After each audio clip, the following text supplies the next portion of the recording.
Good afternoon. I'm Bill Maley, Brighton Town Supervisor, and I want to welcome all of you to our second of our town board workshops in preparation for the development and adoption of the Town of Brighton 2021 budget.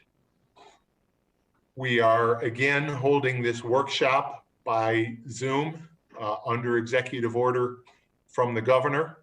But as we have been doing throughout the pandemic, we're doing it in a way to try to continue to maintain a high level of accessibility and transparency to the community. We are live streaming this from our town's webpage on our YouTube feed and broadcasting it on Spectrum Cable Channel 1303. Also, as part of our desire for inclusion and transparency, as always, we have our ASL sign language interpreters, starting with Allie, who is signing for you now. Thank you, Allie. Appreciate it. This is a process that we go through, and it's a process that we go through with a much higher level of transparency and community involvement than is required by law.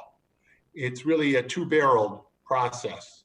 We are also preparing our capital improvement plan, which is a 3-year forward-looking capital plan to identify and plan for capital expenditures and other large expenditures so that we can incorporate them into our thinking. And again, get community input from our budget review task force and from our sustainability oversight board. The decisions we make, and that's a plan covering the years 2021, 2022, and 2023. The recommendations for 2021 will be incorporated in 2021 budget. And we hold these 2 workshops. We also hold 2 public hearings during the month of October. The law only requires 1 public hearing, but again, we want to make sure that as many people as possible have input, can see what's happening, how the budget is being developed, where the budget is being spent, and frankly, more importantly than ever, this year. This year we know that in addition to the human toll that the COVID virus is taking, it is taking a serious financial toll, not only on households, but on government. Sales tax revenues, which the town of Brighton and all towns in Monroe County share in, were down dramatically in the second quarter, approximately 27%. For the town of Brighton, that means well over $300,000 in shortfall compared to last year.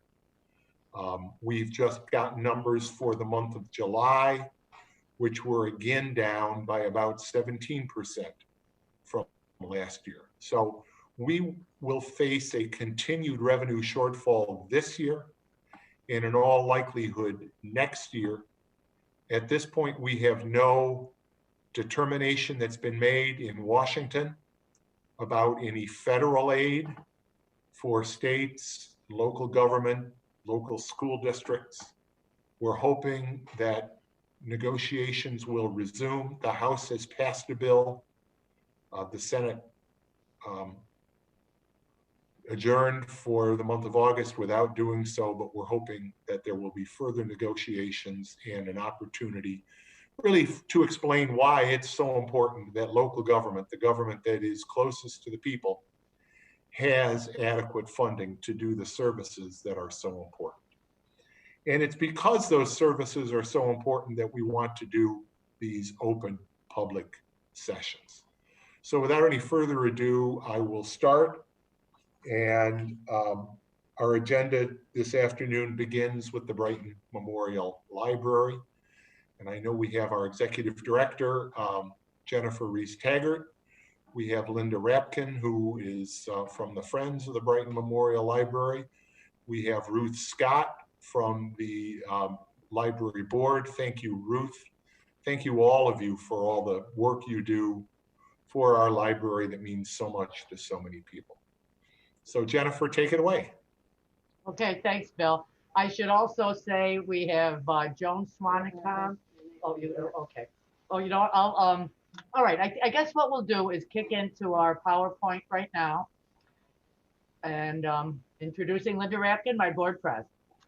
Hi, everybody. My name is Linda Rapkin, and I'm very honored to be president of the Brighton Memorial Library Board of Trustees. And along with me, we have Ruth Scott, Andrea Cook, Joan Swanekamp, and Harriet Siegel.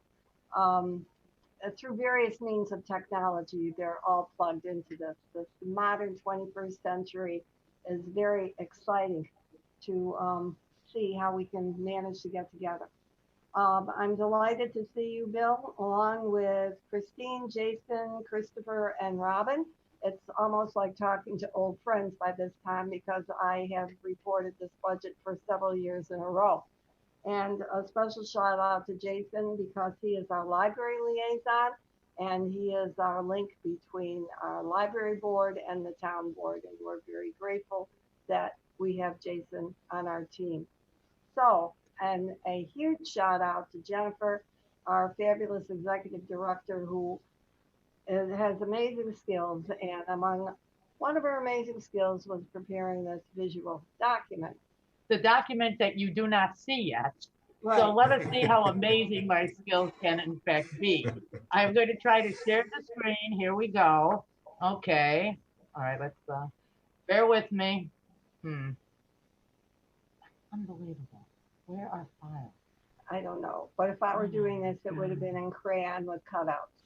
Oh, I could just scream. As an elementary teacher. Well, it's got to be there. That's the first, where's the first highlight? Try that, but that is not what I want. This is not what I want. Hang on there, we're getting it. Remember, bear with me. It's a new experience for everybody. Should I scream for Dom? I might be getting somewhere. Oh, we're getting somewhere. But I do like your 5:30 entry, Jennifer. I noticed that came up, Bill. Okay. I think that's the way we all feel about that time of day. Oh, wait a minute. Here, that's page 1. We're on to page 2. No, but I don't want to get notes. So, okay, bear with me again. View. Okay. Zingo. Okay, how do we move it over so that? There we go. Okay. All right, you guys see everything? No, we're still seeing the Wednesday, Thursday, Friday. You're At least kidding. I am. We're seeing 2021 Brighton Memorial Library operating budget. Screen sharing is paused. I don't want it to be paused. Should we call for Dom? Yeah. We do want to get the show on the run. Hang on, we'll be back with our expert. Can Jeremy? I mean, Jeremy's here. Maybe Jeremy can. I know, right? Sorry about that. New share. Let's see.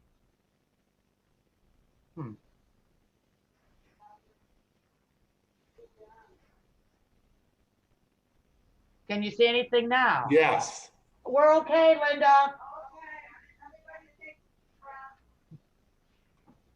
Not without a few glitches, my friends. Okay, back again. Okay, so let's see. All right, let's go to the next page. From the beginning. Security alert. Whammo. Next page. Okay, here we are doing our thing. Okay. Oh, thank heavens. All right, let's run through the highlights. The first bullet is creation of a full-time children's librarian position. And that came about because of the retirement of our full-time community relations manager. And that coincided with a vacant children's librarian position, which was part-time. So using clever manipulation and whatever, we have now a new full-time children's librarian position and a part-time public relations coordinator position. And the next one is our Friends Bookstore, which has operated for 20 years in business. Our bookstore is among the oldest of the member libraries in Monroe County, and I couldn't go home and live with myself if I didn't give a major shout out to Izzy Coons, who has created a standard which everybody will work on achieving, along with Judy Dell, to make this such a going concern.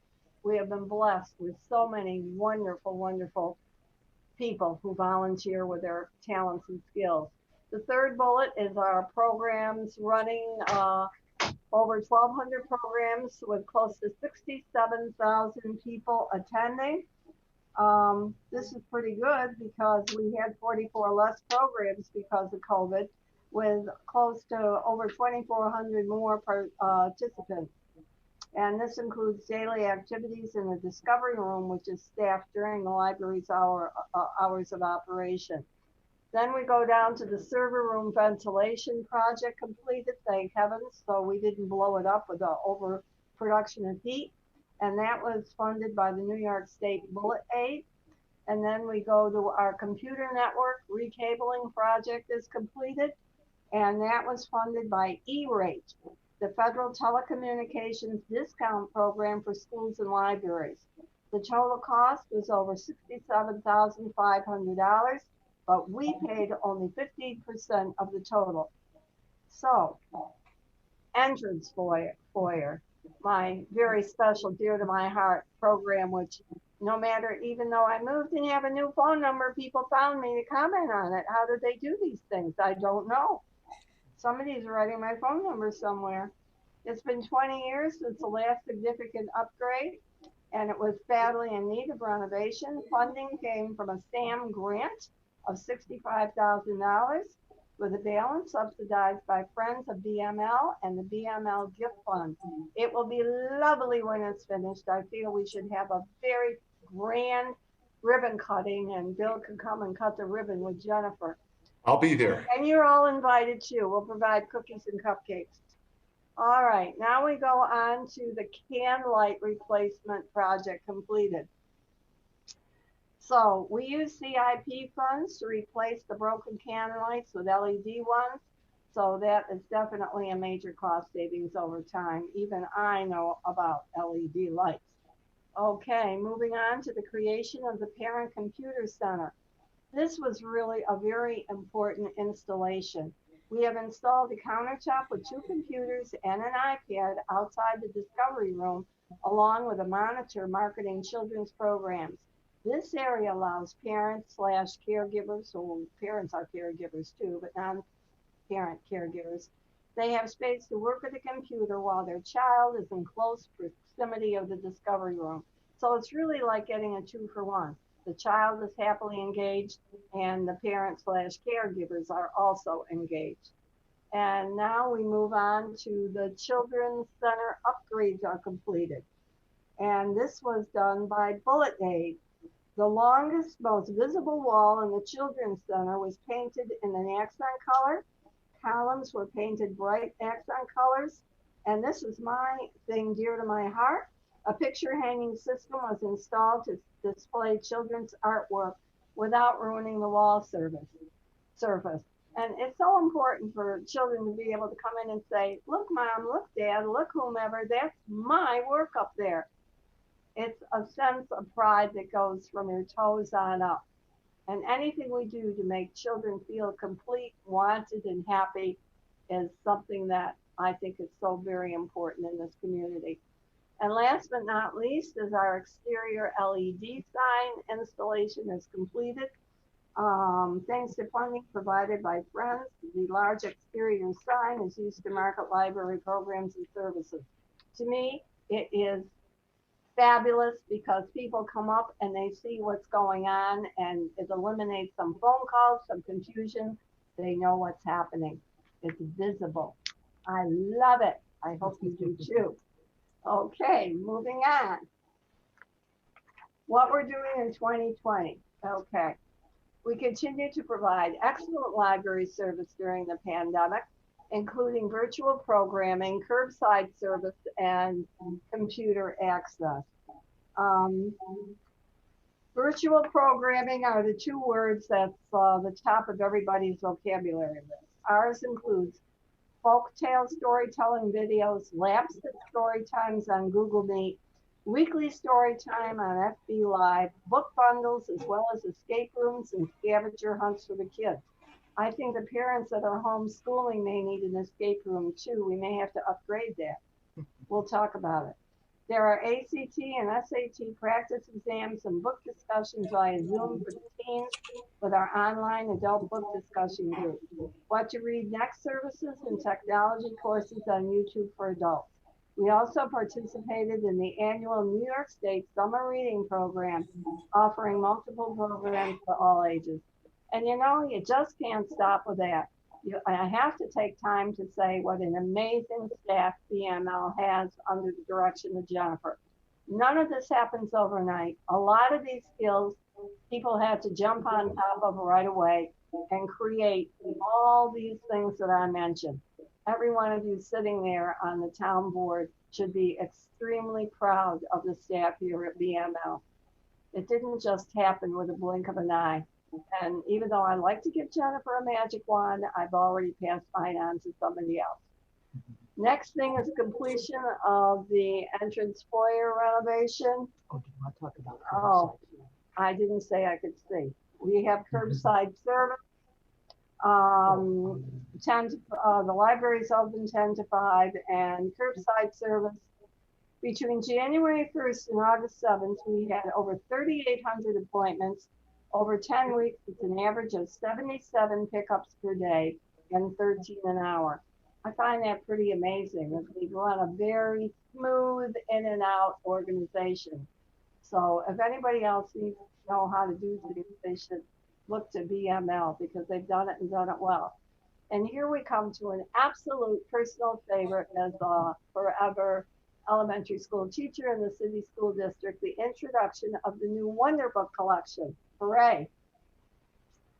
This is also thanks to friends. We were able to introduce a new format and collection for kids.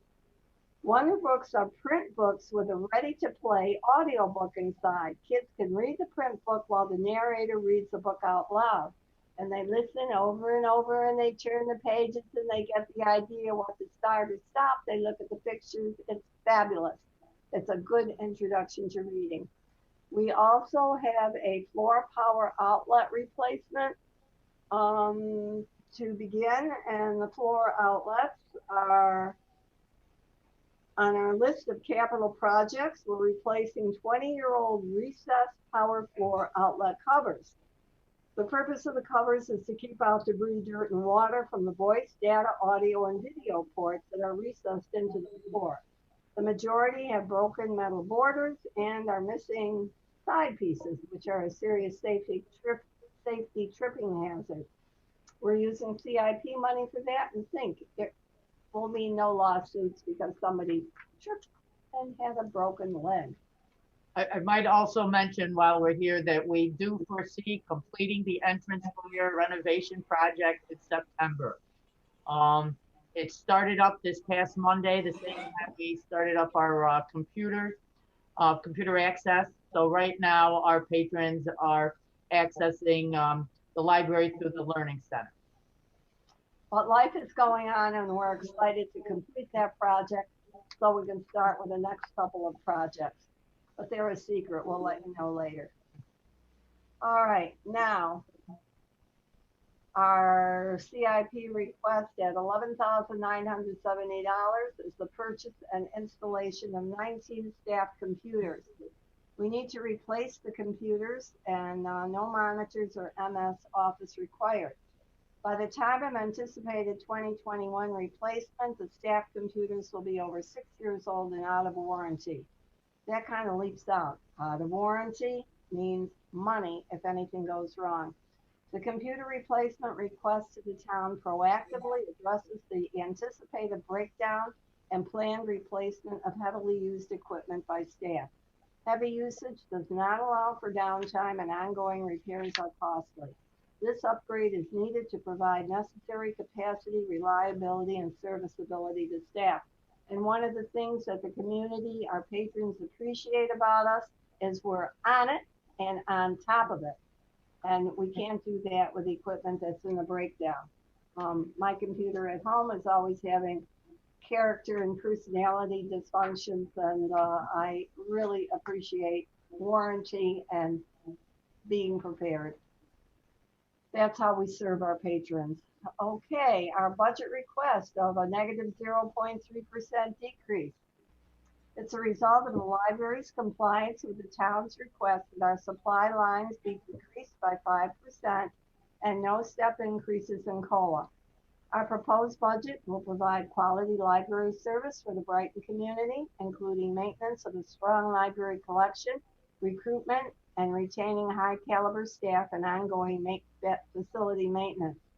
Our always challenge is to keep our customer service, collections, and programming at the levels the community has come to expect, while still meeting increased and varying staffing and technology demands. Nothing is in concrete. Everything is like movable parts when you're dealing with technology. You just have to stay on top of it and try to stay ahead of it. So our budget strategy. Our budget supply lines decreased by 5% per town request. And we realize the pandemic has had a detrimental effect on everyone, but since we're talking budgets, I just thought I'd throw in this little bit of information because those of you who know me would expect it. From 2012 to 2015, our library budget decreased for 4 consecutive years. 2016 to 2020, we were flat for 5 consecutive years. And you know how I feel about flat as prices go up. Flat is kind of a go down. And 2021, our supply line was up by 5%.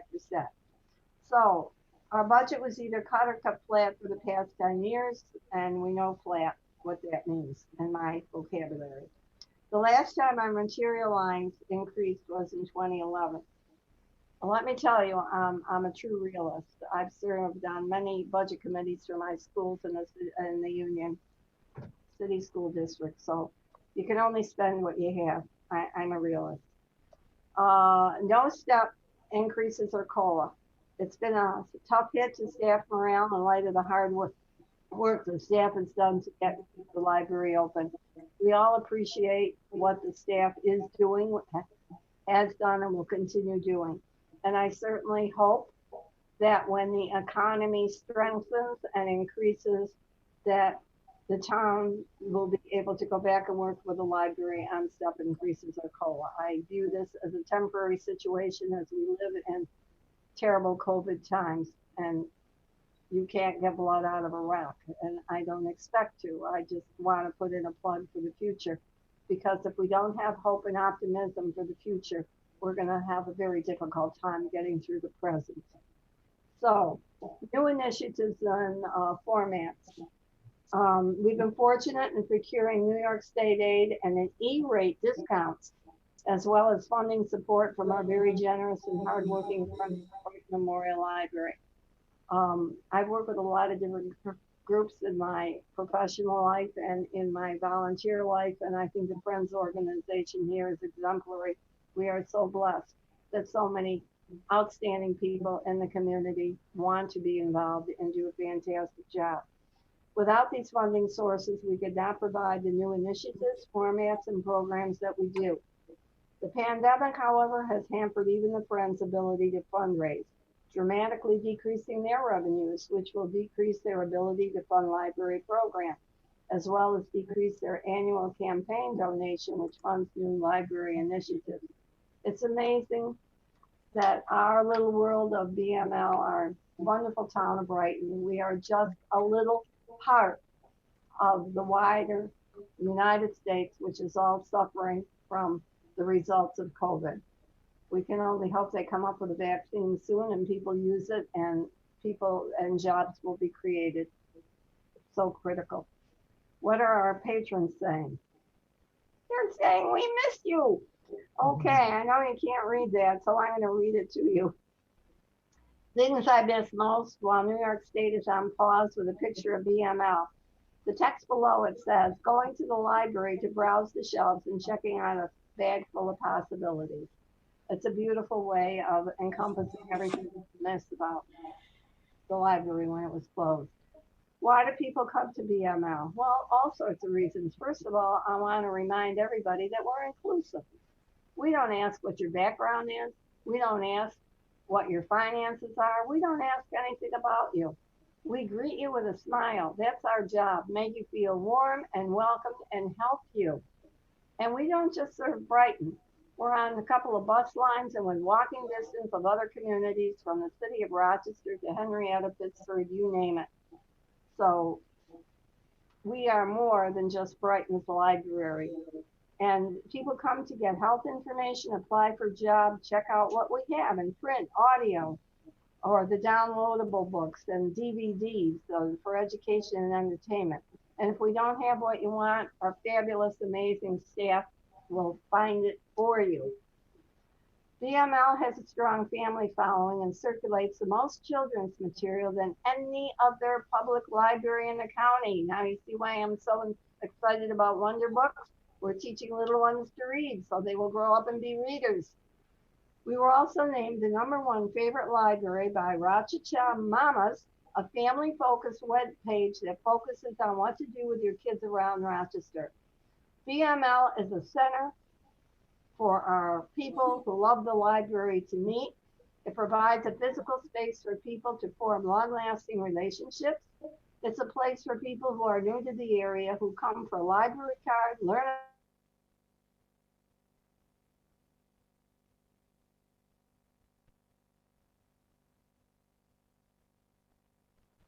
from young families setting up play dates to seniors reconnecting with their neighbors. The library is a very unique place in this community.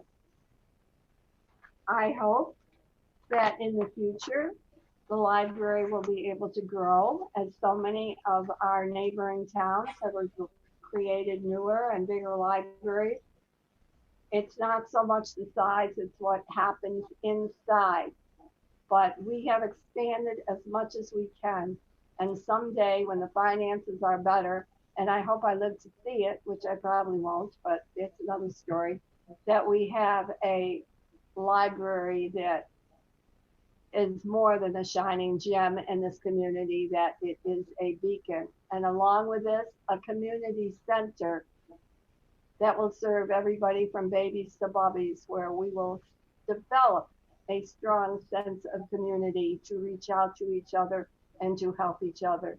These are trying times we live in, and such resources of those would certainly help people in various straitened circumstances. Approval of this budget request will allow BML to continue to provide the excellent customer service, resources, and programming that the community has come to expect, and ultimately contributes to maintaining Brighton as the educated, thriving community that it is.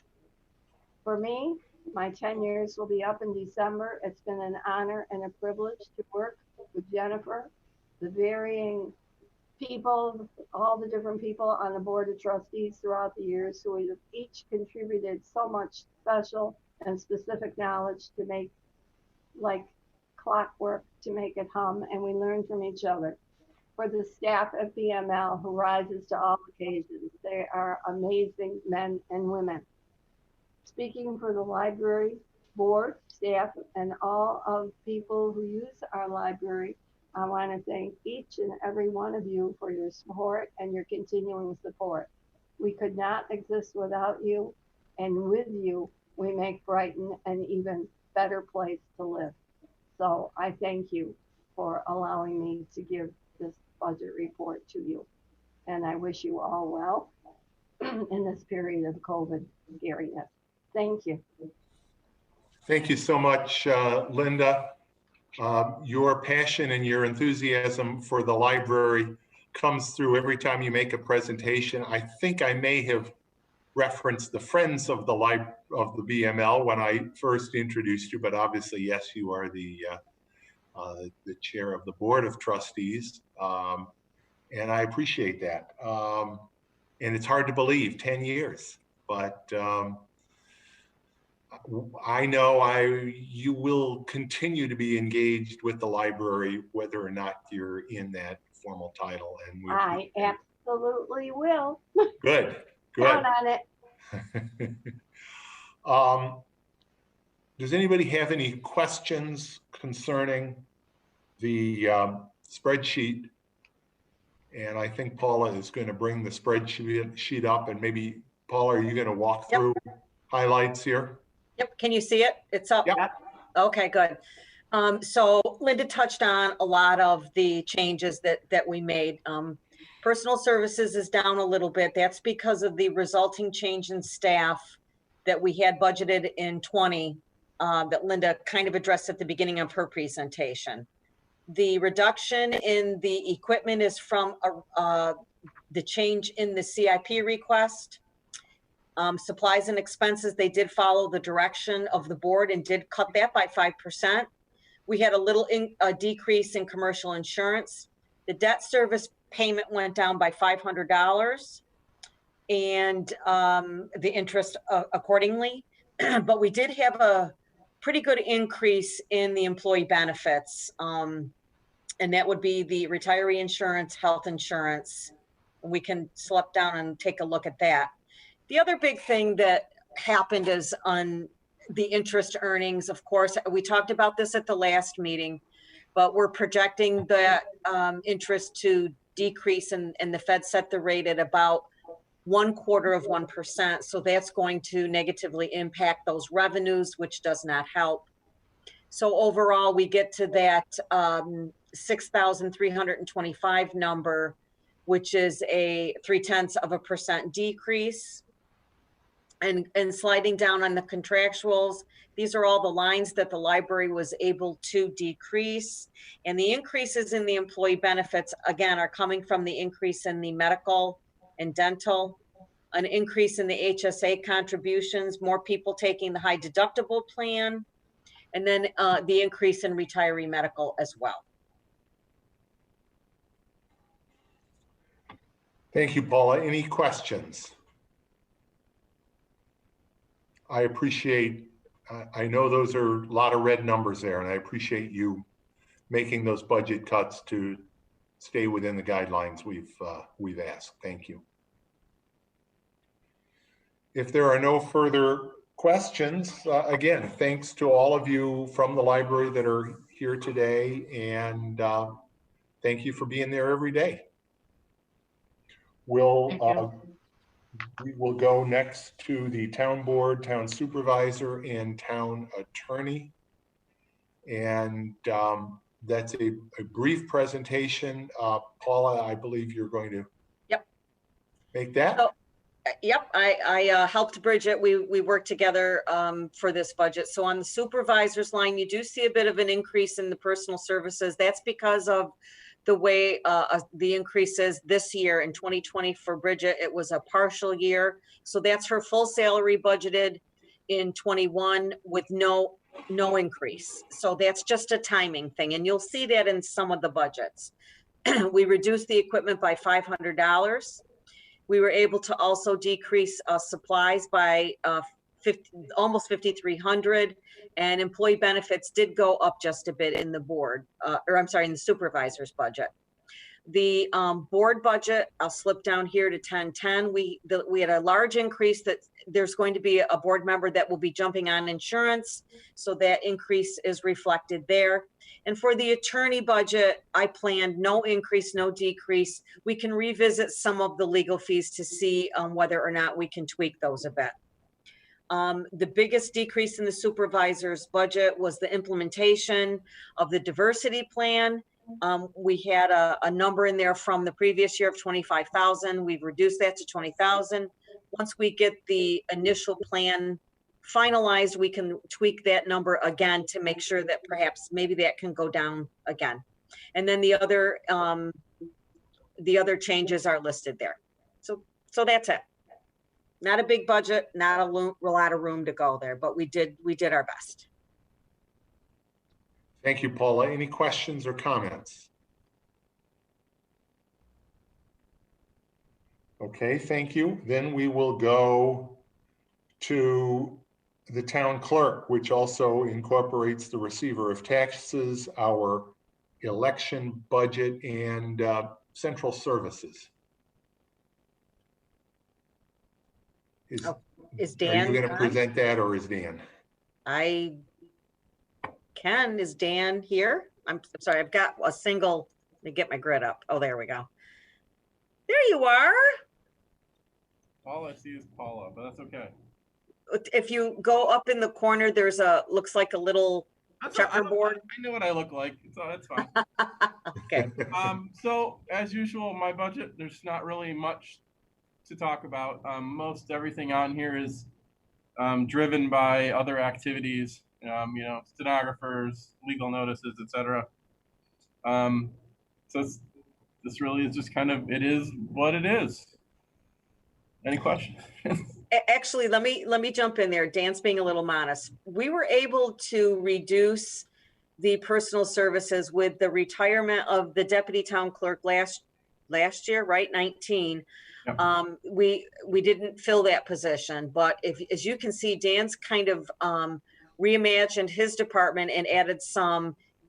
He did backfill the deputy position at a little lower rate, but then he also added a position which we're going to see some cost savings on going forward.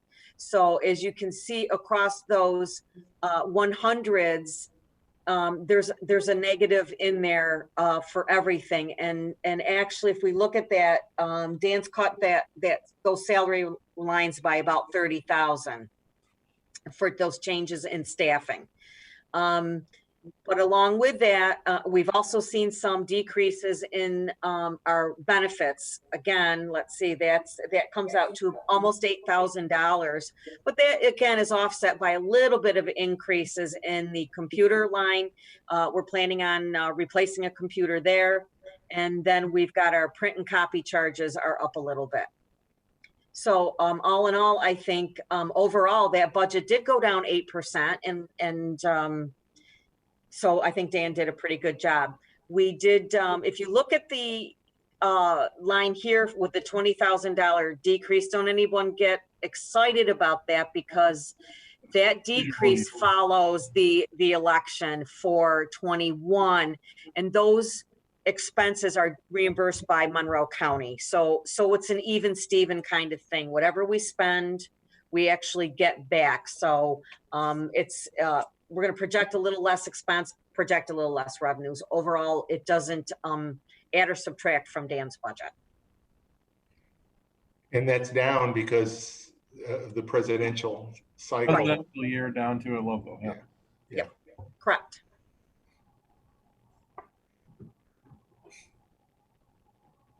Dan, the print and copy charge, does that relate to anticipated FOIL expenses?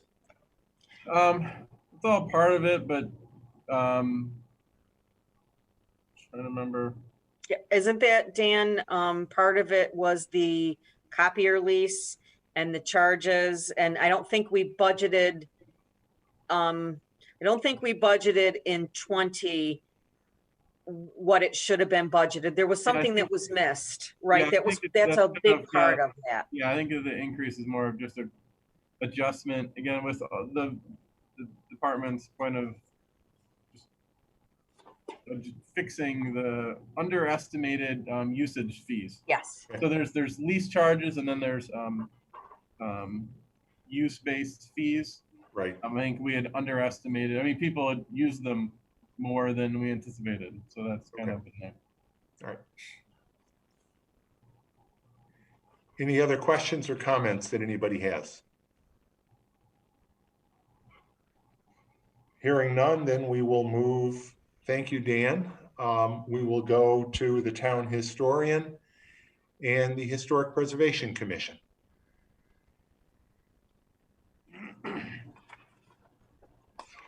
Okay, is Mary Jo here? I'm here. I can see you, but I can't, you can't see me. I can't see you, but I can hear you. I clicked on start video and nothing's happened.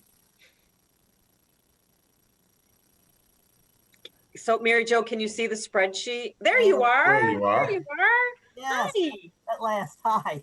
Hi, Mary Jo. Yes, the town historian's budget, I did reduce that by about Yeah. 10%, I think. And the Historic Preservation Commission is a little more difficult. because there are some fixed fees there. The not stenographic services and printing and attorney fees and legal notices are kind of fixed to a certain degree. The engineer fees, which are the ones we try not to reduce, needed to be reduced, I see. Those are the ones that provide the Historic Preservation Commission with the background information that it needs. It's essential to its doing its job. It cannot designate the properties in town as historic without the background information. So that, but that still is, I think we're down 5%, aren't we, on that budget? Yeah, what I tried to do, Mary Jo had some other deeper cuts in supplies. However, after reviewing 5 years worth of expenses, it really wasn't realistic to do that. So I did decrease, I fuddled around a little bit with the supplies and contracts in the historian's budget and reduced it by $100. And down in the engineering area, again, I looked back across the 5 years of history. And while I understand we want to make sure we've got enough funds available for those site surveys, I believe that reducing that by $300 will not leave us in any jeopardy. However, the stenography services and our legal fees and legal notices were right there on budget, and I just didn't feel it was warranted to reduce those farther. And those are basically fixed numbers. They really are. They tend to run very, very level each year. So yeah, and they're just fixed and they are what they are.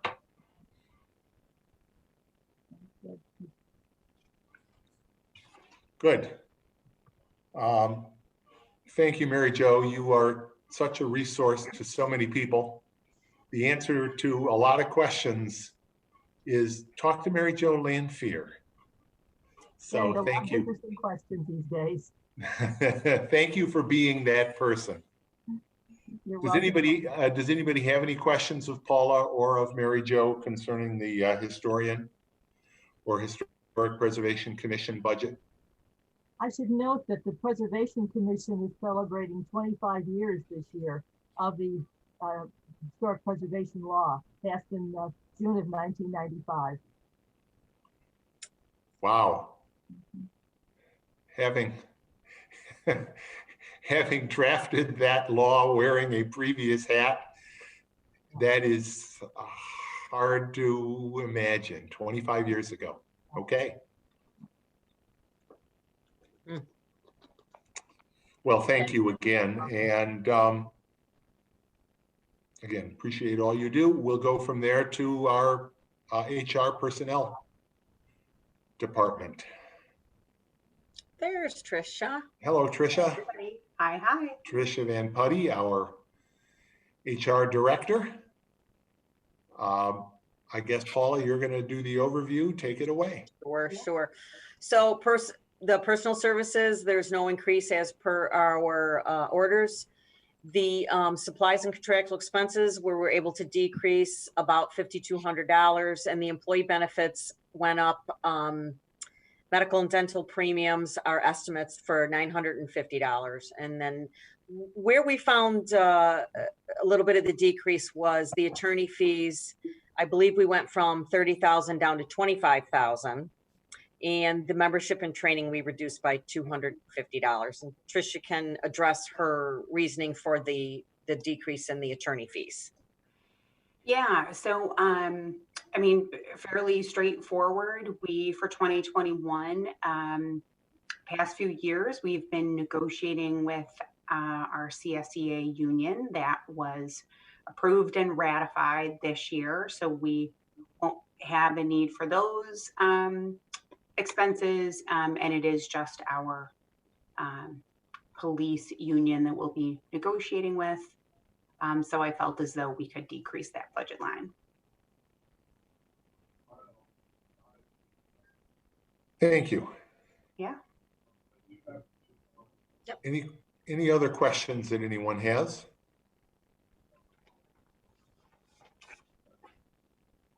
And again, you have reduced the 400s as we asked. Thank you. Thank you so much to everybody that has done that. You're welcome. Yeah, and thanks, Paula, for all the help as well. You're welcome. If there's nothing further on personnel, we'll move to IT. And there's Jeremy. Okay. Jeremy, do you want me to start? Sure, that's fine. Okay. So again, there's a little bit of an increase in the personal services lines, and that has to do with the timing of the increases in the 20 budget, and then putting that full salary as it stands today into the 21 budget. So that's a reflection of just that timing, and there's no raises included in that. The equipment has decreased about 3,800, but supplies and contracts are up 10,450. Utilities are up. Jeremy can address some of the changes that he needs for upgrading our internet services, and employee benefits stayed about flat. Yeah, so as far as the 400s go, the raise there is kind of a reflection of the fact that we're actually on a bunch of contracts where we're in kind of the third year of prepaid expenses, and they are what they are. And then the additional monies there, unfortunately, are for things like Zoom and TeamViewer and remote tools that we likely are going to need into next year unless something drastically changes. So that's why they're budgeted for there. The larger increase that you're seeing in the 420s is a result of our contract with Spectrum ends this month. We are working with them on a new 3-year contract that is going to provide a much faster connection to both our highway building and the rec building. We've had a lot of problems with connectivity there, both remote and in office. Backups have been a problem because the speed just hasn't been enough. So that reflects those changes.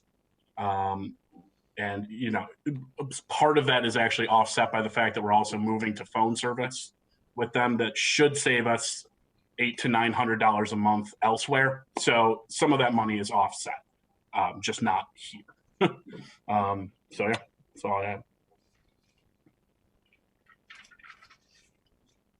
Yeah, Thank it's you. yeah, the connectivity is extremely important, and I think what we found out through COVID and from working at home and having to do things remotely, it becomes really, really important that connectivity is there. Yes, it does. Yep. Questions that anybody has on the IT budget? Hi there, Robin Wilt. I do have a question on the Spectrum contract. Did we, I mean, we do have an option in green light. Is that potentially an option? And did we investigate that? Yes, we started speaking to Greenlight, and I've spoken to Crown Castle, I believe is what they're going by now as well. And the problem is there's really not an apples to apples comparison across all these. They kind of offer different services. And I mean, we can certainly go down that road and talk about it, but the reason we were looking at the Spectrum contract is we've been very happy with their service. The last 3 years, we haven't had a single issue. And the biggest thing is the way that they're allowing us to internetwork the offices will allow for both the highway building and or the rec building to be a DR site if it ever had to be. We can quickly change our point of internet service. And there's also a lot of redundancy built into their fiber that they're giving us. By DR, you mean disaster recovery? Yeah, sorry, you know, IT. That's what I do. Just I was hoping that was. Yeah, so you know, our highway site right now is kind of planned as, you know, true disaster. We could fail over to there, and so this connectivity really allows for that to actually happen. Whereas the spot we're in right now, with our the way the service is laid out right now, it would be a much harder thing to accomplish. So that's something I've been working with vendors on. Thank you. Yep, you're welcome. Good question. Thanks, Robin and Jeremy. Any other questions?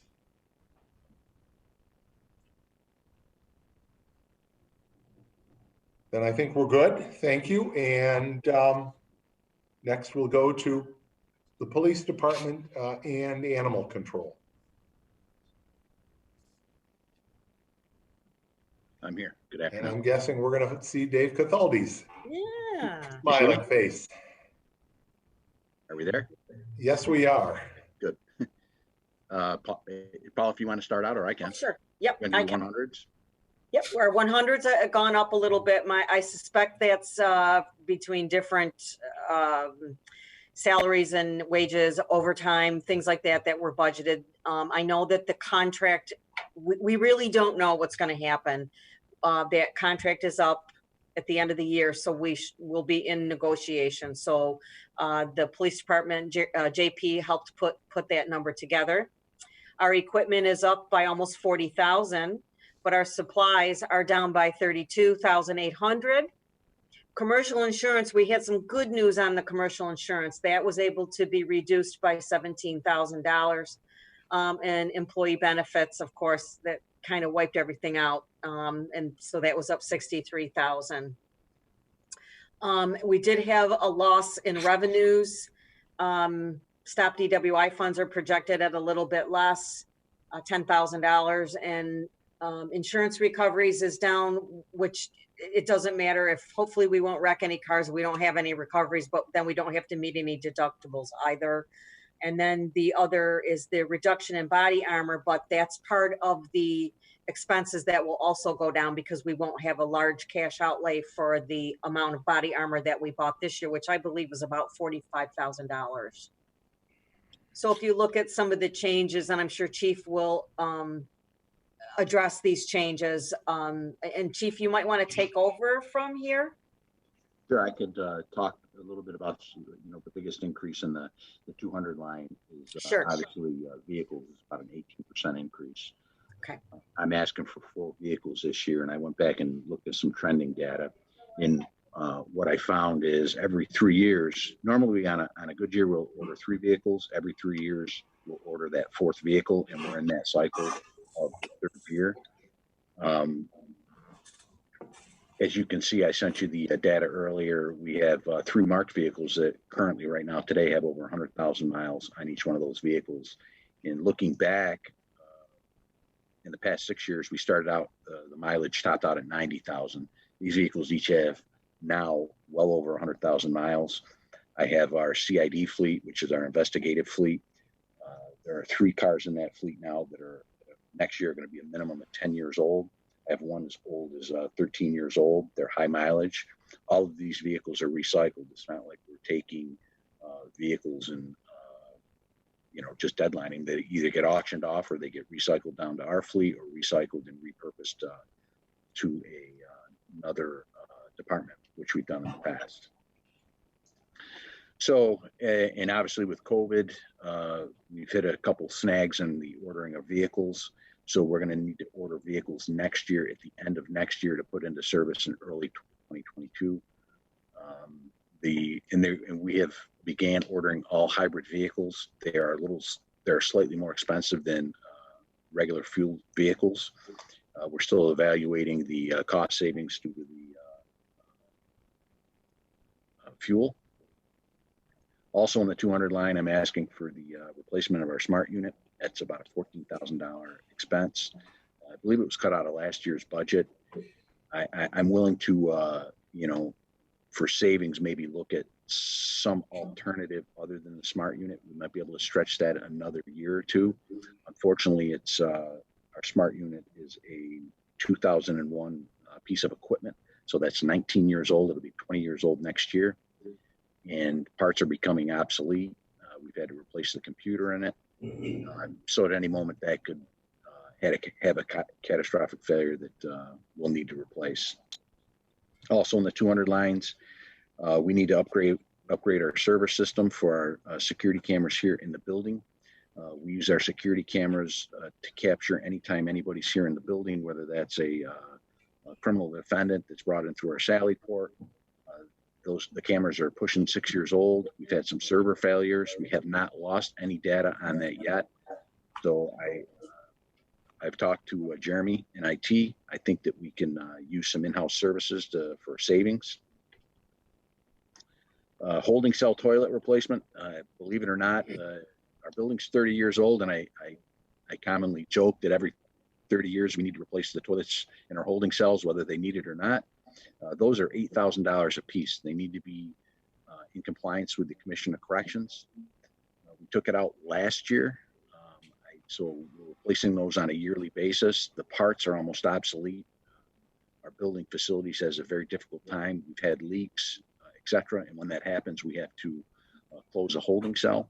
It has not been a major issue at this time, but obviously they could have a catastrophic failure and we wouldn't have room in our holding cells.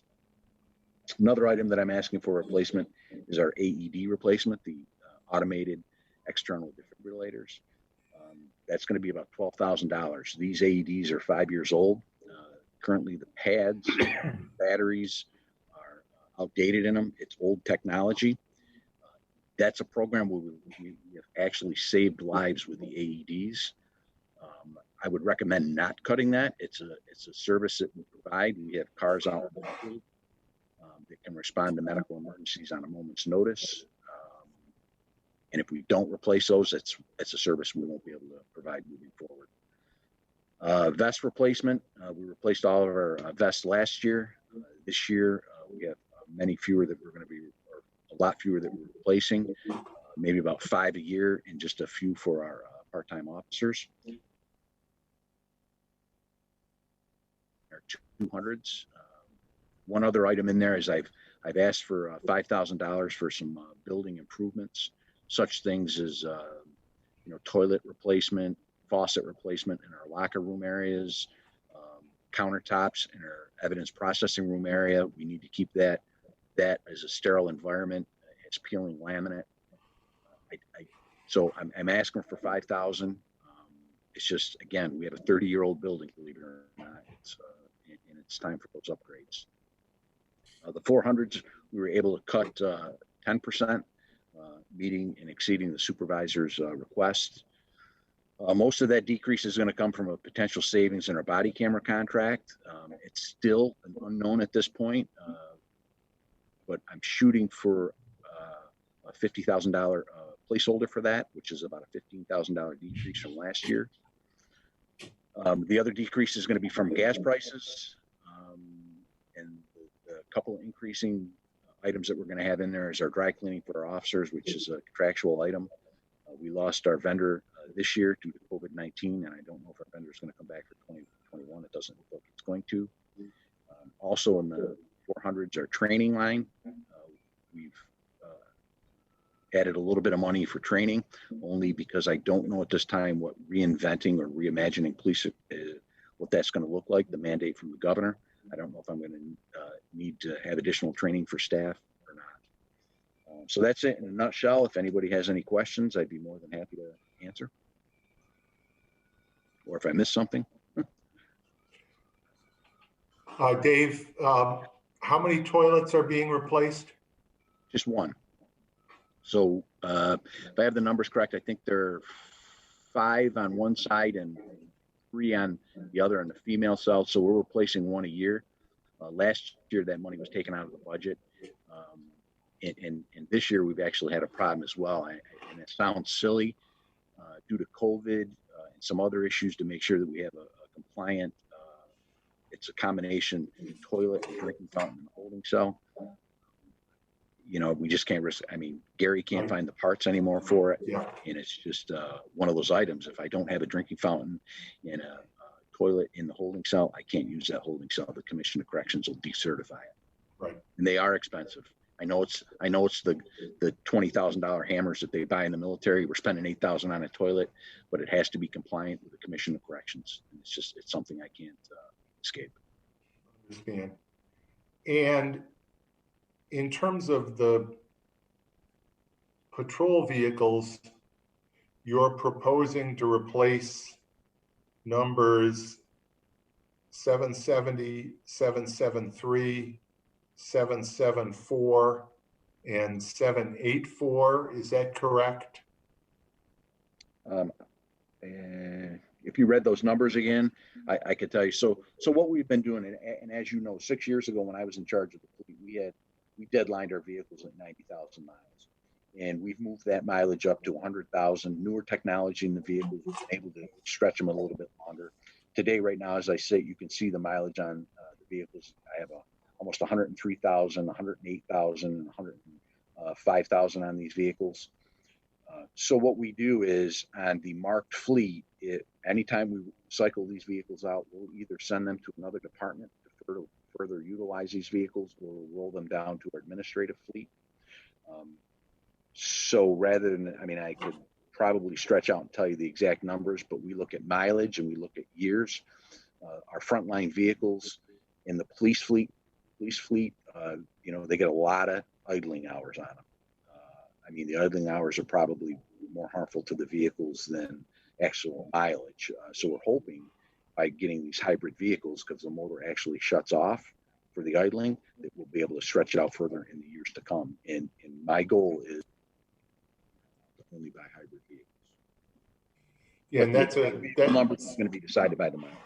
And that's certainly something that I think the entire board supports, recognizing that it does involve a higher upfront cost. What I think is the fourth vehicle you're looking at, while it is a 2015 and therefore in that oldest tranche of vehicles, its mileage is significantly less at this point, just over 83,000. So if we were looking based on our, financial conditions this year, I assume that if we had to drag you kicking and screaming to a reduction in vehicle replacement, that would probably be the one, right, that you'd want to hold on to. Yeah, we know each other good enough. I don't kick and scream. The way I look at it is this: I see the vehicle you're looking at, but you have to extrapolate that mileage out. And so it has 83,000 on it today. How many miles is that going to have on it next August, next September, and October? And take for instance, when we ordered vehicles during COVID, all of those vehicles got pushed out. So I don't know what that build out cycle is going to be. But to make a long story short, if I had to cut one vehicle, I'm not going to kick and scream over it. I'm going to make it work. And I agree. We're in tough budget years, and I want to do what we can do to help alleviate some of that stress. So no kicking and screaming. Thank you. Any other questions?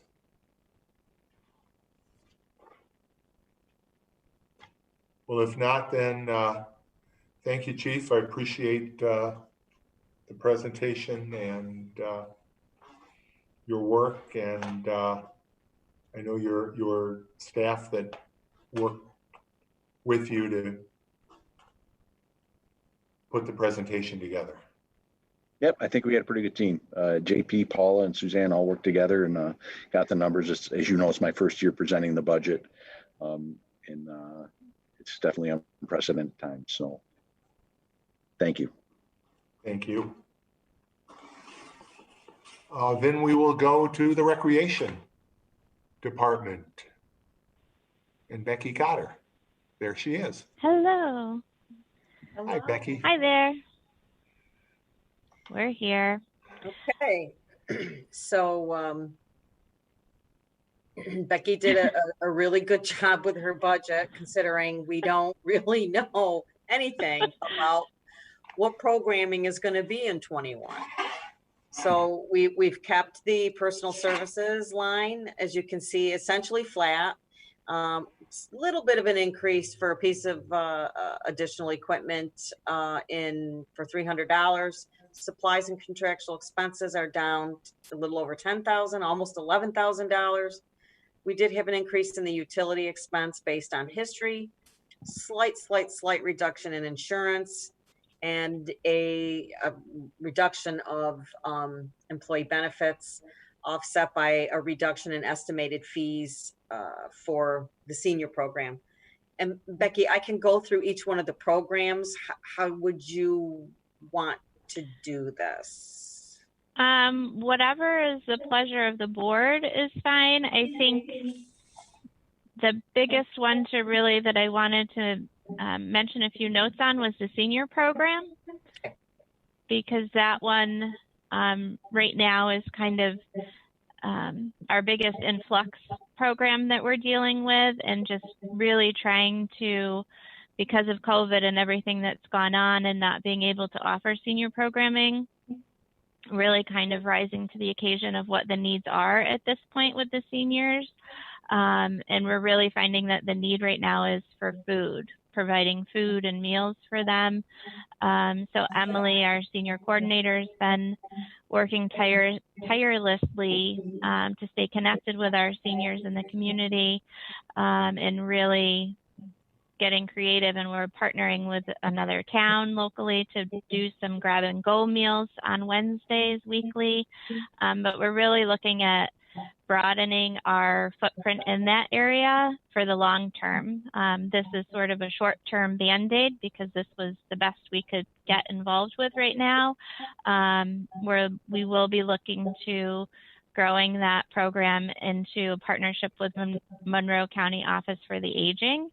But that's a process and will take time and has different requirements as far as space and staffing and implications of all of that. So we've really left the seniors budget flat and unchanged as a whole, other than, as Paula mentioned, in the revenues for programming, because we really don't know what's going to happen with that. We based that reduction off of our 2018 revenues, which was a year that it was very low, but understanding that if things somehow turn around and pick up and we're able to resume programming, the revenues would go up and everything would be adjusted accordingly. So we've left things flat the way they are now, in the hopes that if we needed to get creative or reimagine kind of where those dollars are divvied up, we would be coming back to the board later on in the year when we have more information and actually maybe have some idea of what's going to be happening, to think about those things, because, you know, it's difficult to make cuts now and then if somehow everything's better later and then we can't resume programming, which we really want to be able to do. But that's kind of where we're at with the senior programming, and really staying connected with them, and hopeful for the future that we can continue on providing food.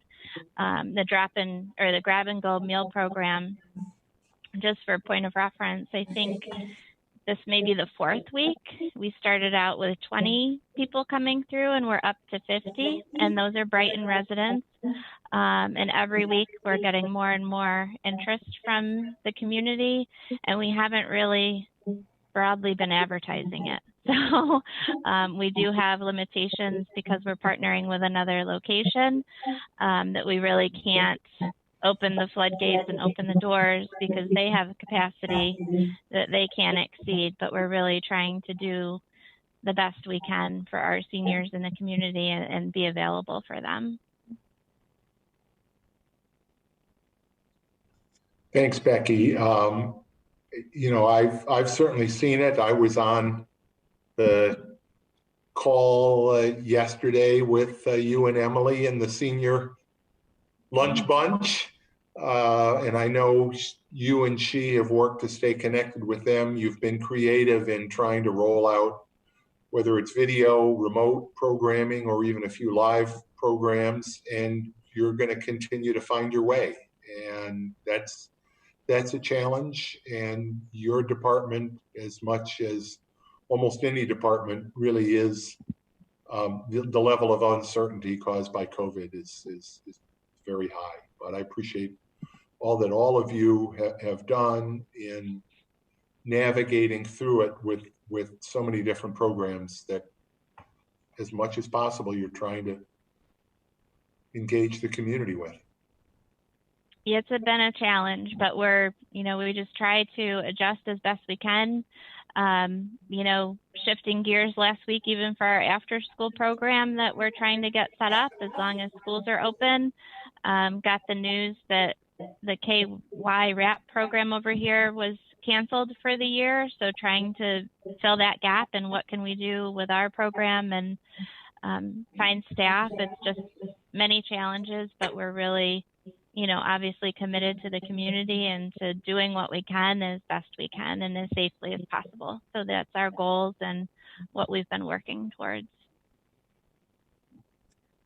Thank you. Any questions? Well, if we could just quickly run through. Oh, yes, I'm Jab's. sorry. That's okay. We Itemized, do. yeah. Yep, and we're running okay on time. So I just want to just quickly take everybody through the different departments that are under rec. So this is the admin department I have up. So we had a change in a staff person. So we're seeing a reduction in the salaries there with the employee benefits, of course, that follow that. Supplies and contractual expenses were down, utilities were up. And we're hoping for the same $7,000 in youth aid. Hopefully that won't be reduced. So those are a little bit of a recap of that department. On playgrounds, personal services, things went up just a little bit there.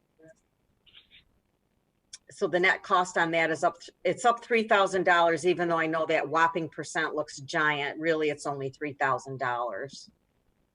And I would say largely that's due to the minimum wage changes. That's correct. We don't have a whole lot of control over. And then we did do, you know, I tried to adjust things in other areas, but it's not a large budget. There's not, it's very, very heavy with personal services. So there's not even if we cut the entire 400s, I don't think we would have made dollar wise anything to come close. Okay, so how about your rec programs? So we're looking like we saw a decrease in the overall dollars there. So go ahead, Beck. Just again, with the minimum wage changes, there is where the increases are coming from.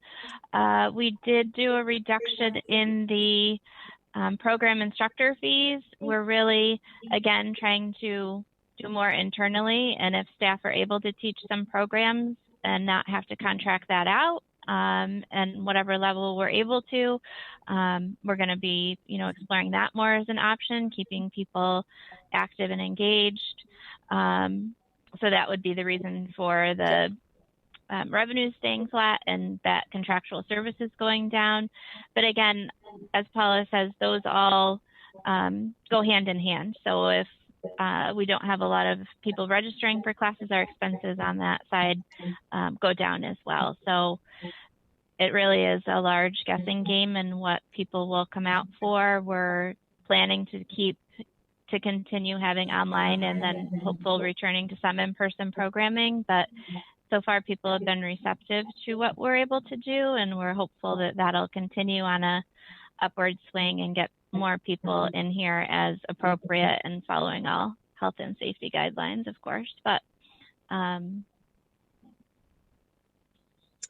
think that's the biggest ones with that. And quickly at the farmers market, that stayed essentially flat, and then the garden again that had a $50 reduction, so essentially flat for those programs make up the recap on the recreation side here.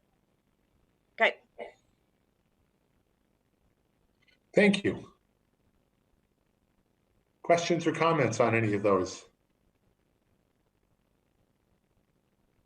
All right. Well, again, thank you for that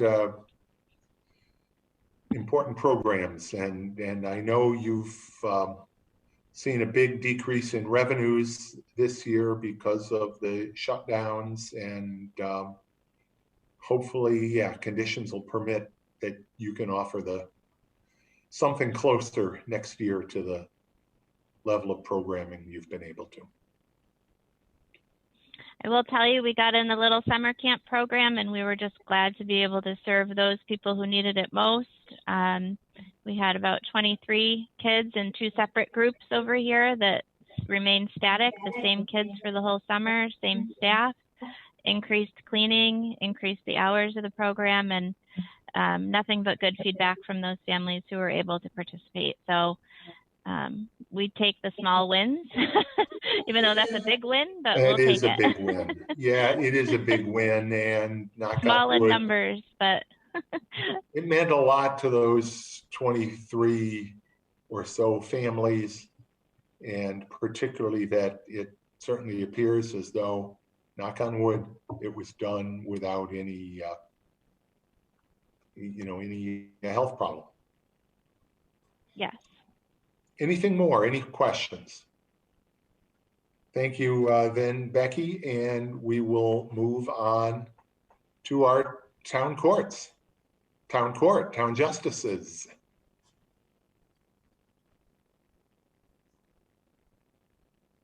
Yep, unmute, Lisa. Thank you. Okay, so both the judges are here, so that's why we're masked. That looked like Judge Falk, and I see Judge Morris. Thank you. Everybody waving?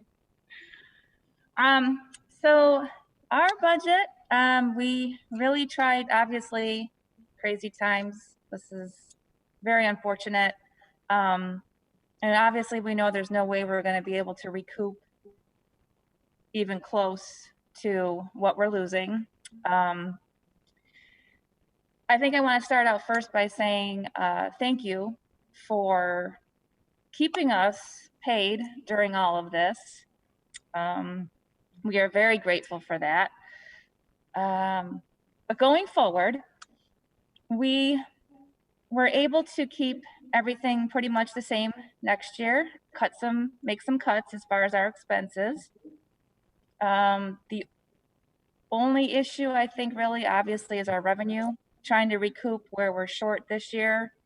But I actually think my projected number for next year is higher than our projected number for this year, because I honestly feel like we're going to do a lot of catch up next year. So we'll get some of it back this year, and I'm hoping that some of it will get brought over to next year, in addition to hopefully having some normalcy in the courts. I can say that we were able to get some of the equipment in the courtroom through a JCAP fund. We were able to get $1,000. Paula, I'm actually sending up to you the reimbursement form for that second half. So I submitted that today for reimbursement. So that's going to be close to $1,000. And then that vacant position that we have currently, we're looking to keep that vacant till at least October, if not longer. And that right there would be roughly a $17,000 savings. It's not a lot, but we're going to try and keep that open for as long as possible. Okay. So with the personal services line, the slight increase there again is timing of increases that occurred in the current year. And there is one vacant position. So when that new position or the new person comes on, that person, of course, will, unless things change, of course, will not get an increase. So we should be okay with those numbers as they are. In fact, we might even see a little bit of a savings. Supplies, there's not a whole ways to go over there with that budget, but Lisa did manage to cut about $910,000 out of there. Utilities went up slightly, and the employee benefits are down significantly. The court fees, you know, we don't know at this point. What I've done is, just to give everybody an idea, if you look here, I've put the fees in from 6 months that we've got recorded in the budget. Actually, Paula, on that one, that only is from January through March. So I did look into it, and we have another 3,900 for May and another 10,000 for June. So that brings that number up to roughly 60,000. Okay, good. So 60,000 is going to be in there. So we will no doubt be short in the current year, I would expect. But if we look down through the prior years. You know, we can see we had some uptick back in the 14, 15, 16, 17. It started to decline then between 17 and 18. It did go down significantly between those 2 years, but then again, we're seeing a little bit of an uptick. And probably if we hadn't had to deal with COVID, we'd have been in better shape. So I think so, 210, yeah. yeah, I think 210 is reasonable, unless, you know, we close down again and then, you know, who knows? Exactly.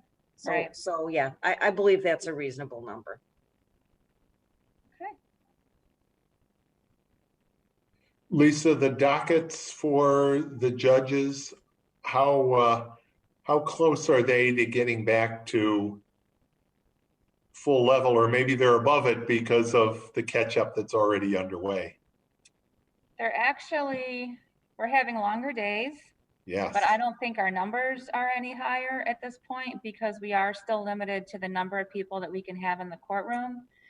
And we are having a lot of no-shows. And I don't know if it's people just not getting their mail, not wanting to come in, but they're also not communicating with our office. Like if they're uncomfortable with coming to court because of COVID, then all they need to do is communicate with us, and we'll make arrangements. There's options out there. Unfortunately, if they just ignore the ticket, we really have no way of following up, or we don't have any recourse because we can't suspend people. So the only thing we can do at some point is maybe send letters out, but we are still trying to catch up. We still do have a lot of mostly traffic that we just need to schedule, and we're scheduling it, but it's just hard because we have to keep our numbers so low at any given time. Bill, there's a lot of spinning our wheels right now. We're running longer days here to keep the numbers down, but you know, a lot of times people aren't coming to court, or we can't do certain things in court, so the staff is having to write letters and change dates. So there's a lot more work involved in terms of the compared to the past, just the same number of cases. And there's some things we cannot still do. So some things are just kind of hanging out there. So it's a weird, difficult time right now. You know, as Lisa said, I think at some point in time we are going to have to fill that one vacant spot. I think we're comfortable through October at this point, and who knows what's going to happen down the road too. Right.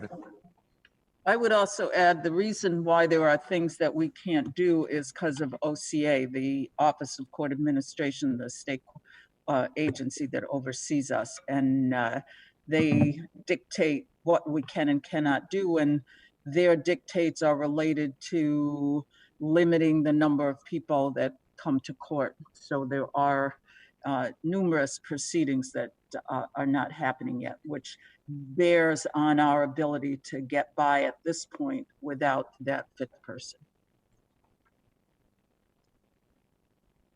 Thank you, judges. That's helpful information. Great. Any questions or comments that anyone has? I would say, as always, the court is very grateful. The town has always been supportive, and we're very grateful for that. Thank you. Obviously, the judicial system is vital. No, just in terms of what Judge Morris said, we do thank you, obviously, but when the attorneys come in here, they do say that compared to other town courts, we have more protective measures than anybody else. So, you know, the town put in the plexiglass around the bench, which is great. And then we have the other barriers on the tables that we got through JCAP. So, you know, it's a nice touch, and I think they feel a little bit safer here compared to other places. And in addition to that, going off of what Judge Falk just said, we've also been told by the same attorneys that it appears Brighton Town Court is doing more cases than other courts at this point. So I think we've been a little more proactive in trying to get caught up, whereas some courts are still closed, or they're taking days off during the week, or they're not scheduling the matters that they could be scheduling, which quite frankly boggles my mind because I'm already shaking because we're not getting everything in that we should, and I can't imagine what they're going to face if they keep putting it off and putting it off. So we are, I think, pretty aggressive in what we are hearing and what we can hear and getting these matters in and taken care of. Thank you. That's good to know. It's always good to get feedback from outside. 2 thumbs up. Anything else or any questions? Hearing none, then thank you all, and we will go to finance. We've heard a lot from finance, but now finance can present their own budget. We can.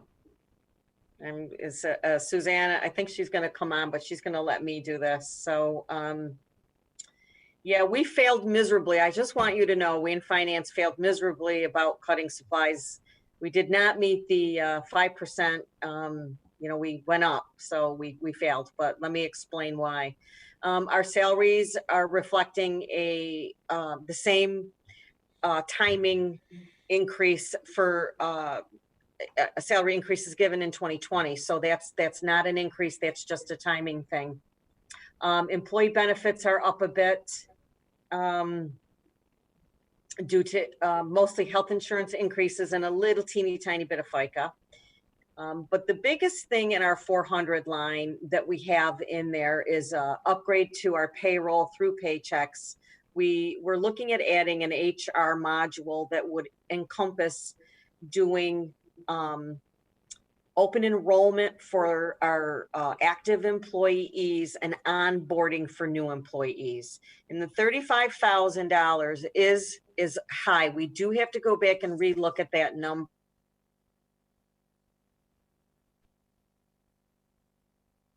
Open enrollment health insurance selection for our active employees that would be significantly less money, probably around you know, no more than $5,000 for a one-time setup fee and very, very minimal fees rolling forward. So we're looking at that prospect as well. But between Trisha's office and Anna Bowles, our payroll clerk, during open enrollment, we chase a lot of paperwork, we chase a lot of people, and then it's getting those pieces of paper sent to the insurance companies or going online and retyping that information into the insurance company's website. So we're trying to look at ways to streamline that, because in the end, I think it will save efficiency for both Trisha and for the finance department. So that's our biggest request. It's, you know, through COVID, we found it would have been nice to have some online things available. We're going to try to move in that direction. And for our audit, I believe our audit went down about $150. So so that's really what we're facing here. Well, and you and I have already had some conversations about that potential, whether to do this full upgrade or the more limited revision. And, you know, we'll have to look at, you know, the ongoing costs either way and what they will be impacted. But it's certainly a tough one. It is, and like I said, we're at least for open enrollment and the annual selection of the health, vision, dental insurance programs, we're working with our brokers, Brown and Brown, through the FLMHIT. We're looking at a way less expensive alternative to that. But I think, Suzanne, I can speak for you and for Tricia, that we all feel that at least this particular step is necessary and would alleviate some of the busy work, the chasing down of paperwork that we have. I mean, retirees, we potentially could even have something for retirees to log on to and make their selections as well. And it could be, again, we're looking at a significantly less cost. And these things aren't really an upgrade to payroll as much as they are adding a human resource element. Like I said, the new employee onboarding where they could fill out forms, they could upload things online.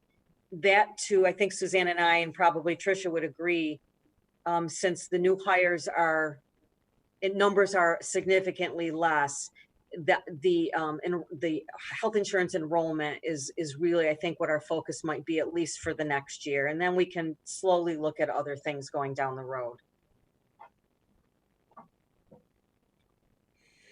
And I know we haven't had a chance to talk about it, but again, there's another activity, open enrollment, that may well look very different this year due to COVID rather than in person, particularly for retirees.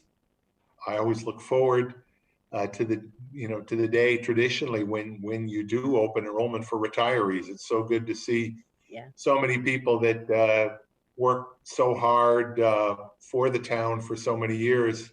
We don't get to see them as often anymore, and open enrollment time is normally one of the opportunities we have to see them, and that could look different this year, but stay tuned. Any questions on finance department?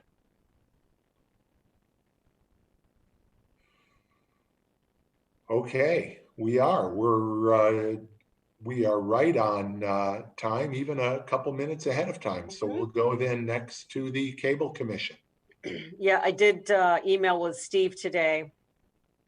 And what we've done here is we've just done a little bit of reduction. We were able to meet the directive by reducing some equipment by $1,000. Now, in the cable, we haven't traditionally spent all of that $7,000. So I think it is reasonable that that number be decreased by $1,000. And we have kept the contract flat for the cable contract. The real concern here is revenues, and I've outlined at the bottom what we've seen over the past few years.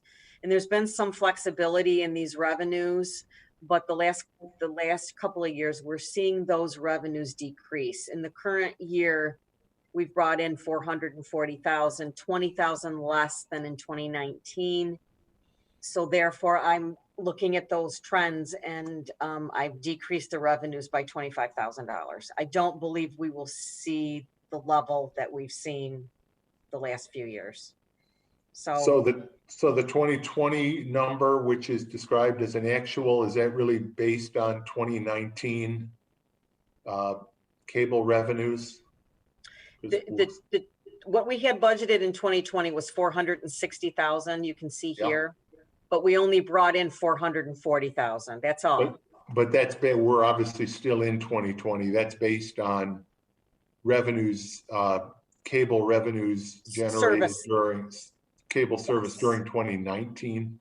Correct. Yep. It would be the services and the fees and taxes that they received there, because we do receive these funds early in the year. It's a one-time payment right around tax time. Yeah. So I've reduced that to 435. Now, nobody knows with COVID, there could be a bright spot. We might see an uptick in that. Maybe more people have actually jumped on board with cable or with other firms that do this, that actually pay into some of this franchise fee. But I think that's only for Spectrum. But we certainly know that's true for things like Netflix and some of the other streaming services. What we don't know is whether that will just continue to exacerbate the cord cutting. Yes. So I've projected, and I know it looks like $25,000 less, but really I've projected $5,000 less than what we actually received in 2020. Yeah. And I just felt that was reasonable. Yes. We had seen increases. Yes. Small ones. For several years, previously, at least 2015 through 2019. I'd like to go back to 2012 and bring in $500,000. What do you think about that? This is what I'd like to do. Yeah, I don't know as if I can pull it off though. Okay. Questions?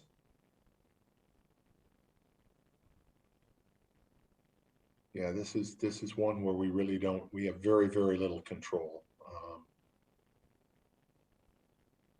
But we do appreciate Steve Del Monte and his team who are enabling our broadcast to go out today. Thank you.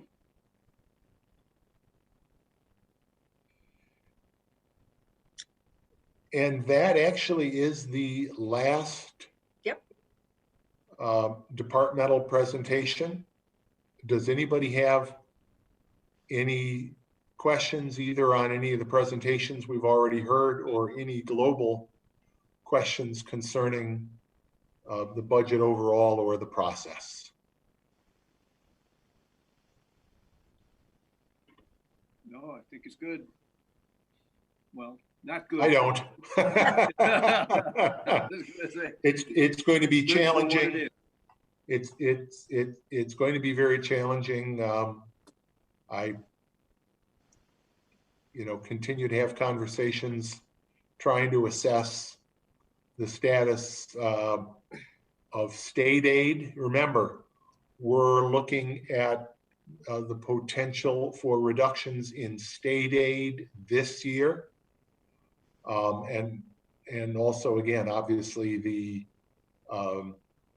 status of any potential federal aid or changes that would allow the CARES Act money that has already been provided to Monroe County to be reallocated instead of just to increased expenses due to COVID, the possibility that at the very least, those monies that the county has received could be allocated towards the significant revenue decreases that we know we're experiencing during COVID. Right now, we don't have any movement on any of those issues. We don't have any assurance that we will get any federal aid, and we have no comfort that our state aid won't be cut because the state also is not receiving the level of state aid that they would have hoped.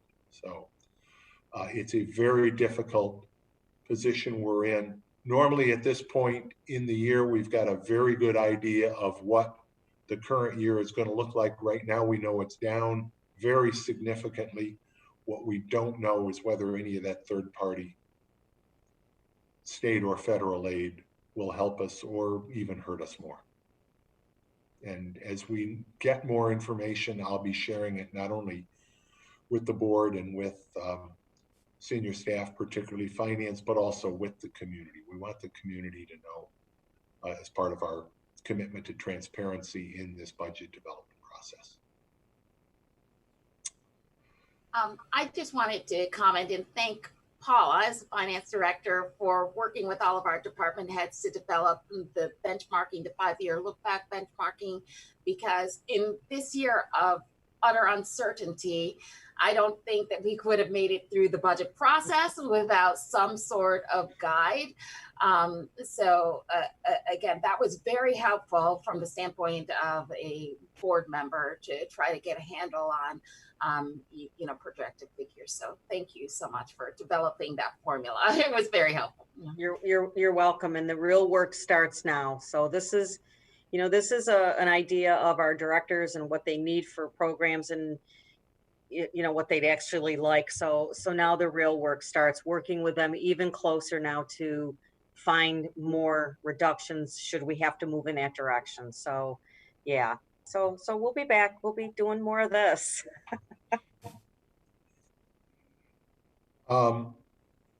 If there is nothing else, can I have a motion? Bill, I just have a quick question. Oh, sure, Jason. I'm just wondering, going forward, at what point do we anticipate having more information regarding revenues, and that we can kind of put together what all the department requests are compared to all the anticipated revenues, and then where we stand with the tax cap, and then also identifying certain expenditures that we can bond, that kind of thing? Are we still on track toward having October budget hearings then before the Yes. town? Okay. Yes, we continue to be on track to submit to the board and to the clerk a tentative budget at the second meeting in September, with budget hearings being held in October. Okay. We do not know how that's going to mesh with the federal schedule. What we do know is that the federal government has to act by September 31st on their own fiscal position. So at the very latest, I mean, things really go off the rails, frankly, if a lot of this work that is being done in DC doesn't happen by September 30th. The potential is there for another government shutdown, and I know nobody wants that to happen. It sounds as though, there are some discussions. I'm for the first time today, I think in a Politico newsletter, I saw, we know where the number is in the House legislation that has already been passed. I saw a number today from the majority side on the Senate, a much, much, much lower number, but at least it's a recognition for the first time from the Senate that there are very real and very significant needs in state and local government and school districts. So I hope that's the start of some conversations that will lead us in a positive direction. Not before Labor Day, but hopefully during that time period between Labor Day and the end of the month. So there are a lot of unknowns, Jason. We may not know when this tentative budget gets released, all of those answers as to where we're at. And you brought up the tax cap.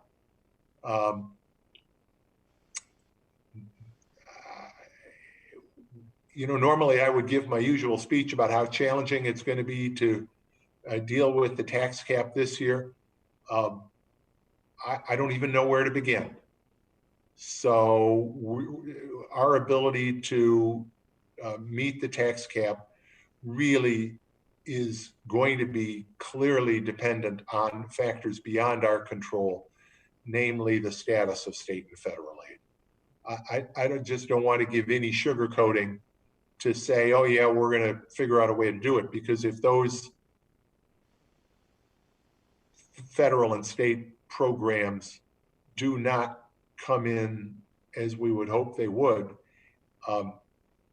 it is going to be very, very difficult without significant either deterioration to the town's financial condition or service cuts or both. So I just don't even want to speculate right now on the tax cap. It's something we're aware of. It's something we know what numbers we have to work with. And we will keep everybody apprised as we know how these third-party numbers come in. We also, as we always do at this point, we don't know where we're at in terms of the retirement system number, which is another big number, and our healthcare. On healthcare, at least we know we have a cap, but those are two big numbers that until we have a better sense as to where they're at, again, we don't know how the numbers are going to, be possible. The tax cap is about just, it's been running 2% the last few years. It is 1.56%. So it's a full half a percentage point down, and that would enable us to raise approximately $325,000 for just that increase. So that's not a lot. We've been running about, we had some carryover in the past few years, so it's been over $400,000 the last couple of years to stay within the tax cap. So that's kind of another challenge that we've got to look at as well. You'll recall that in the current year's budget, we had only a $5,000 or so amount carried over. Yep. So there's almost none of that piece of the tax cap formula is virtually non-existent this year. And our growth through assessed value was just about flat again this year. So that growth, was only allowing us to raise about $48,000. So I'm going to say it again. I'm going to say it again for anybody that is watching. The Whole Foods project, which has been stalled repeatedly by frivolous litigation, as we now know, financed by a large competitor, if that project were complete today, as it could have been, as it should have been, it was given the most thorough review of any project of its size ever. 5 public hearings by the town board alone, thoroughly seekerized, thoroughly reviewed. The school district right there, that project would be generating about $200,000 a year in additional revenue to the school district and about $100,000 to the town. We don't have that project because of that frivolous litigation. And again, that's an ongoing issue that we don't have control over. Okay, any other questions? Any other comments? If not, thank you to our interpreters, and I'll entertain a motion to adjourn. So moved.